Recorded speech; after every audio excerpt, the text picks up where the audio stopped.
Gotta still stay. That's Actually, no, I did not. oh, sorry. Since you called my name out on the camera. I'm sorry. I was just looking at the lesson. It said Hannah commits her son to God. And so when we're committing, we're giving. We're actually giving something. We're not taking something away.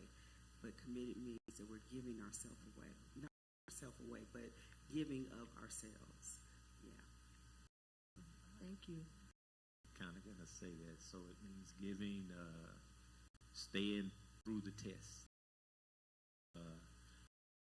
Heat in this Las Vegas cruise. I'm committed to doing that job. I'm about, what I say, 56 hours overtime this week, and that's a commitment. Yes. I want to be committed to God. I can commit myself to Him as I do the housing authority. I think I'll be a little bit better person. So it's following through on everything that you signed up for. And I'd like to add and piggyback off of Pastor's lesson this morning. I say that walk that you spoke about is commitment in action, that walk. Amen. We have one more comment. I like what everybody said. Commitment. You have to be single-mindedly committed to something, and if you're committed to too many things, you get distracted. So, I'm talking about priority. You have to set priorities when you commit. Amen. All right. So, you all sort of tagged it just to round that part of it out. A commitment is a pledge or a promise. It's a dedication of allegiance. It's the act of committing, pledging, or engaging oneself in something. That's according to dictionary.com. All right, and thank you for that. And so, again, we're talking about God. We're in 1 Samuel chapter 1, verse 20. Then we jump over to verses 26 through 28, chapter 2, verses 1 through 10. To give a little background context, though, since we're jumping straight to Hannah commits to God, backdrop on the lesson is that Hannah had been barren for many, many years, and she'd been in many states. She'd been barren. And I want you to think about she was barren with child, so she couldn't have a child.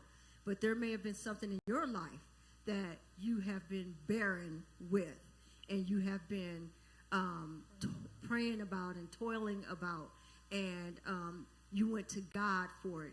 And that's what Hannah did. Hannah went to every year they would go up to Shiloh, which meant rest.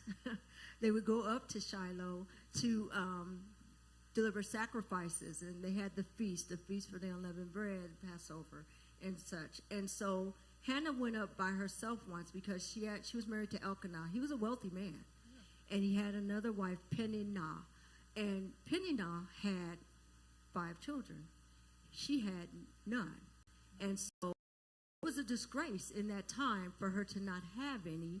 And you would think, well, she had riches. Her husband was rich, but she was poor in spirit because of that. And she went to a place of depression. She went into a place of a bitter weeping when she went before God. She poured out her everything to God, and she left it there. And when she before she went there, she wasn't eating. She didn't want to eat. She didn't want to. She was very despondent. She did not want to interact with others. And then when she went up there, she gave her all to God so much that the priest Eli thought she was drunk, and so she had to correct him and tell him, "No, I'm not drunk, sir." And she just poured it out to God. And Eli encouraged her. So in that moment, it shows that, community matters.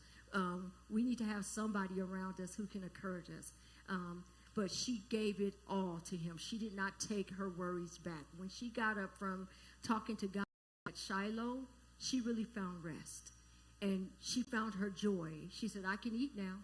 And she went back. And at that time, when she committed, because that's where the commitment happened. When she committed that she was going to trust God, that's when he opened her womb and gave her the baby. Okay, we're going so too we're far. gonna stop. So no, I'm jumping over. Yeah, so that was the background. So he gave her the baby named Samuel, and now we're here at this point. Well, even before we get there, let's get to. She told me I go too far, and she jumped back. Well, yeah, I'm going back a little bit. Yeah, you gave the whole lesson. We're going to go back just a little bit. Like she said, Hannah's barren. Her husband has 2 wives. Just a little recap. She has children. Hannah has no children. But what does she do? She mocks Hannah. Like Tanya just said, in that time, it was a disgrace where a woman could not have children. And so it actually made me think of Abraham and Sarah. You know, where, okay, Sarah felt she couldn't have children at that time. So what does she do? She tells him to go get with another woman to have children. Okay, she did laugh. So this story actually made me think about that relationship. The difference was, when you think of Hannah, like Dr. Bryant just said, Hannah still, even in the midst of her despair, she was committed to serving. She was committed to worshiping. She didn't even let that stop her. Where she was though discouraged, noticed it. Because he was like, well, why aren't you eating? Is my love for you not enough? But she felt like she was lacking. Even in our despair, we have to remember to worship.